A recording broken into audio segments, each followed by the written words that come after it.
স্বামী স্ত্রী যেভাবে ঘুমালে আল্লাহ তাআলা নারাজ হয়, পাশাপাশি শয়তান খুব খুশি হয়ে যায়। আল্লাহ তাআলা দাম্পত্য জীবন স্বামী স্ত্রী তৈরি করার একটাই মূল উদ্দেশ্য, যেন স্বামী তার স্ত্রীর কাছে গেলে মানসিক শান্তিটা খুঁজে পায় এবং স্ত্রী তার স্বামীর কাছে গেলে মানসিক শান্তি খুঁজে পায়। একে অপরের প্রশান্তির একটা জায়গার কথা বলা যায়। কিন্তু বর্তমান সমাজে খেয়াল করে দেখবেন যে আমাদের সমাজে যে দাম্পত্য আছে, দম্পতি জীবন যারা পালন করছে বা পার করছে, তাদের একটা কমন দিক লক্ষ্য করা যায় যে প্রথম দিকে সংসার জীবনটা ভালো চললেও পরবর্তীতে এসে খুব অশান্তির সৃষ্টি হয়। কেউ কাউকে সহ্য করতে পারে না, কারোর কথা কারোর ভালো লাগে না, এক কথায় মানে খুব ঝামেলা ক্রিয়েট হয়। কিন্তু এই ঝামেলাটা কেন ক্রিয়েট হয় এটা কিন্তু আসলে বুঝতে হবে। একটা সংসার জীবন চলাকালীন হাজবেন্ড ওয়াইফের মধ্যে ঝগড়া হবে, কারণ দুইটা মানুষের মতামত সব সময় সব ক্ষেত্রে একরকম হবে এটা কিন্তু কখনোই হতে পারে না। সো কথার কাটাকাটি হবে, মতের বিরোধ হবে, আবার দেখা যায় যে এমন পর্যায়ে যেতে পারে যে মারামারিও হয়ে যেতে পারে, গায়ে হাত উঠে যেতে পারে। এটা খুবই কম হয়ে থাকে, তারপরেও হতে পারে। তো সেই ক্ষেত্রে দেখা যায় স্বামী স্ত্রী, কিছু কিছু স্ত্রী কি করে, রাগারাগি করে ব্যাগপত্র গুছিয়ে স্বামীর বাড়ি ছেড়ে বাপের বাড়িতে চলে যায়, কথা বন্ধ বেশ কিছুদিন, আবার পরে মিল হচ্ছে।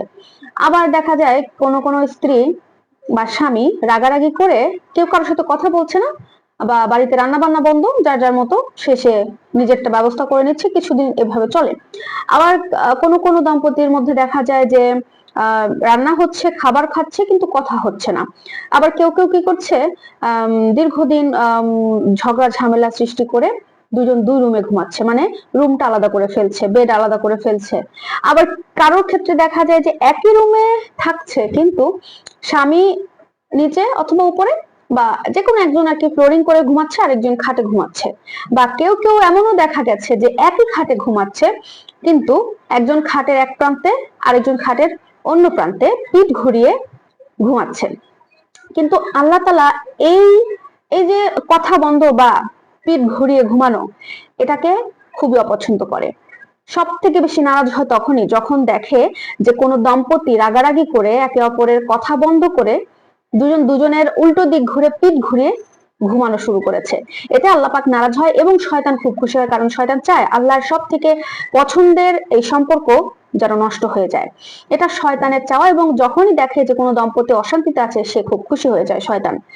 তাই আপনারা চেষ্টা করবেন আপনাদের মধ্যে যত ঝগড়াঝাটি কথা কাটাকাটি যাই হোক না কেন, দিনের ঝগড়া দিনে মিটিয়ে ফেলবেন। রাতে যখন ঘুমাতে যাবেন দিনে কি হয়েছে বা অমুক দিন কি হয়েছে এগুলো কিছু মনে রাখবেন না। রাতটা স্বামী স্ত্রীর মতো করে কাটান। এতে করে আল্লাহ তাআলা খুশি থাকবে, আপনাদের সংসার জীবন ভালো যাবে, আপনাদের দাম্পত্য জীবন সুখের হবে।